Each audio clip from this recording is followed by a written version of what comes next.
Değerli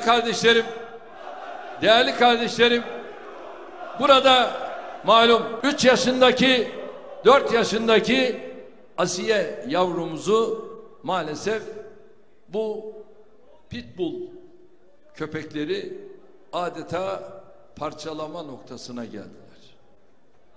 Ve tabii biz hayvanseverler noktasında bir yasal düzenleme yapalım dedik, yaptık. Ve şimdi tabii bu yasal düzenleme ile ortaya bir de bedel çıkıyor. Bu Asiye yavrumuz dün gece kendisini biz ambulans uçakla buradan çok değerli kardeşim Ömer Özkan Bey'in hastanesine, Antalya Üniversitesi'ne naklettik ve orada gerekli olan operasyonlar kendisine yapılacak. Tabii ilginç olan bir şey var. Şimdi bu köpekler parası bol olanların köpekleri. Ve ne oluyor, ne gidiyor, ne yapıyorlar, şudur budur. Hiç böyle bir dertleri yok. O yavru orada paramparça oluyor.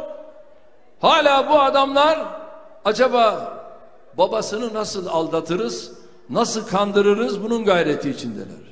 Kandıramayacaksınız. Bunların da bedelini ödeyeceksiniz.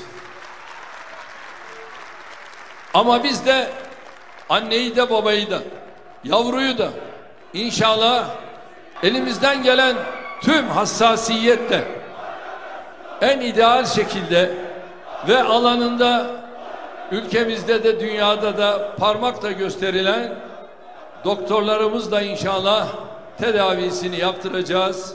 Hep birlikte dua edelim. Asiye yavrumuzu da inşallah kurtarmış olalım. Ve babasını da kapıcı olarak çalıştığı o yerden alıyoruz ve onu da inşallah çok daha ideal bir yere inşallah çalışmak üzere sevk ediyoruz.